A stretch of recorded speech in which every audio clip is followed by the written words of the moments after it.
10 жашынан баштап зомбулукка кабылган кыз азыр 14 жашта. Учурда укук коргоо уюмдарынын колдоосу астында Бишкек шаарындагы реабилитациялык борборлордун биринде саламаттыгын чыңдап жатат.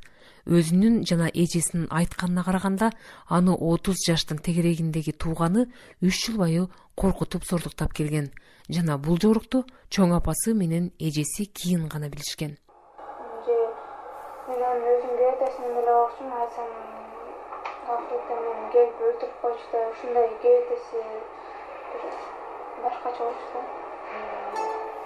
Кара көздөрү өзүдөн келгенде үстүмө жатып алышын, сыйлап алышын же өнүгүп чыкпай калчу.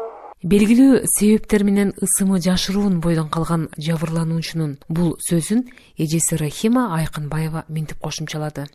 Суу чачып анан көпкө чейин ошону эсине келген дейт. Анан нёолду кыздым десем оротам деди дейт. Башка сөз айткан жок. Ыйлап эле анан эмесине барып жаткырып койдук, үстүн жаап койдук. Ошо менен бир күн кечке эртеси мектепке барбай жаткан. Эми ойлосом ошондо ушу сарайдын ичинен кирген. Кызды баягы тоокчу эле ыңгай келген учурда басып калчу экен да, бул акмак. Ушундай акмак. Анткени менен жабырлануучулар жана алардын жактоочулары бул жагымсыз окуяга укуктук калыс баа берилбей калды деп кабатыр. Маалыматка караганда, окуя боюнча козголгон кылмыш иштин негизинде Бакай Ата райондук соту кылмышка шектүү жергиликтүү тургун Эрлан Доленовду 2 жылга кесип, соттун жогорку инстанциялары аны күчүнө калтырган. Жагдайды жабырлануучунун азыркы жактоочусу Чолпон Кудайбердиева Азаттыкка минтип түшүндүрдү.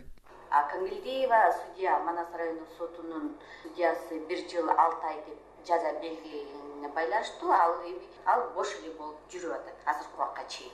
Бир гана ушу жогорку сот көңүл буруп туруп, психолого психиатрический экспертиза боюнча эске алып баа берилген эмес. Мына ушу кемчиликтерди жоюш керек деп. 2 ирет ушул эле өкүмдөр кайталанып атканга байланыштуу мен ойлойм, ушу жогорку соттун деле ушу аныктамалары, токтомдору жергиликтүү сотторго ушу таасир бербээрин аныкка чыгып атат да.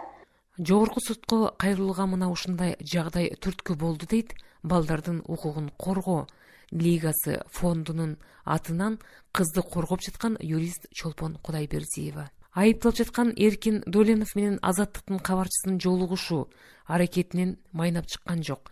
Анын апасы Дөлөнова Мурзагүл доону жалган жала деп эсептейт. Бул жала деп ойлойсуң да? Ушундай жала бул 3 жылдан бери тиги эч эмне кылсак ошо 3 жыл аңдып туруп бала чакасы менен бүтүшөт, күйөө болушуп, кармап албайбы 3 жыл ушут. Хотя бир жолу кармап атыр бул. Анан бул кечкери жерди айдатат. Атасын багат мойдук. Керекте кабакта жасайт өзүң эле. Соттошуп жаткан туугандардын айылдаштары да 2 жаат болуп, бири айыпталуучуну, экинчи тарап жабыркаган кызды жактап жатат. Маселен, Саадабай Токталиев. Чегенин жакшы билем, ак көңүл, эч кандай жана жаман жолго барат деп эч ким муну ойдобойт. Десе, башка дагы бир айылдашы Орункүл Курамаева. Намаз окуп эле кыла берет экен да булар. Ошо бекер эле чырылдабайт да. Апасы бекер чырылдабайт, кыз бекер неметпейт да. Кантип эле ак жерден ушинтип кара неме жаладыбы жапсын. Айтып отурса анан кийин кантип ишенбейсиң. Кызы ыйлап отурса, айтып отурса. 10 жашында зомбулукка кабылган айтылып жаткан бул кыз ата энеси ажырашып кетип, чоң ата чоң энесинин колунда чоңойгон. Тарбиячысы Жаңыл Жамалованын айтымына караганда, азыр анын психологиялык абалы турукташып келе жатат. Кызды өзүнүн калыбына келтириш үчүн 1 жылдан ашык убакыт талап кылынды да. Кыздын өзүнүн эмеси тарбиясы абдан жакшы. Азыркы кезге чейин иштеп атабыз.